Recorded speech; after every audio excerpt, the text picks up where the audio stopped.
नमस्कार विद्यार्थी मित्रांनो, व्याकरण कट्टा या आपल्या यूट्यूब चॅनलवर आपल्या सर्वांचं स्वागत आहे। आज आपण पाहणार आहोत इयत्ता 12वी व्याकरण मराठी अलंकारांपैकी अतिशयोक्ती अलंकार। पहा, मागील व्हिडिओमध्ये आपण बाकीचे अलंकार बघितले आहेत। या व्हिडिओमध्ये आपण अतिशयोक्ती अलंकार म्हणजे काय, त्याची व्याख्या आणि उदाहरणं समजून घेणार आहोत। पहा बाळांनो, अतिशयोक्ती अलंकार म्हणजे काय? प्रत्येक गोष्टीचे चमत्कारी पूर्ण वर्णन करायचं असेल म्हणजेच अतिशयोक्ती घडवून आलेली असते।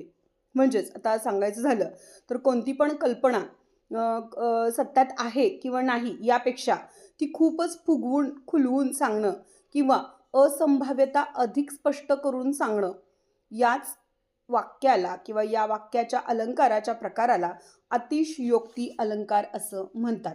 पहा, अतिशयोक्ती अलंकार मग वैशिष्ट्य काय रे सांगता येतील याची? एखाद्या गोष्टीचे किंवा प्रसंगाचे अतिरंजक वर्णन करणे, एखादं वर्णन अतिशय फुगवून फुलवून सांगणे आणि असंभाव्यता आणि कल्पनारंजकता अधिक ज्या श्लोकांमध्ये ज्या काव्यपंक्तींमध्ये दिसून येते तेथे अतिशयोक्ती अलंकार होतो। म्हणजेच कोणतीही कल्पना आहे यापेक्षा जास्त फुगवून सांगणे, असंभाव्यतेला अधिक स्पष्ट करून सांगणे म्हणजे अतिशयोक्ती अलंकार होय। मग आता उदाहरण काय सांगता येईल बघा आपल्याला, जो अंबरी उफळता खूर लागत आहे, तो चंद्रमा निज तणुवरी डाग आहे।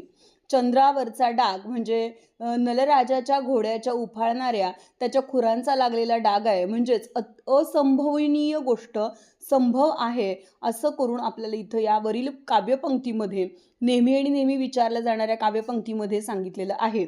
किंवा आणखीन एक उदाहरण घेऊया आपण, काव्य अगोदर झालं आणि नंतर जग झालं सुंदर। रामायण आधी मग झाला राम जानकीवर। बघा, थोडंसं वेगळं आहे, थोडंसं वेगळं म्हणजे आत्तापर्यंत आपण जाणत होतो त्यापैकी काव्य अगोदर झाले की नंतर झाले सुंदर जग, रामायण आधी झाले का मग झाला रामाचा जन्म।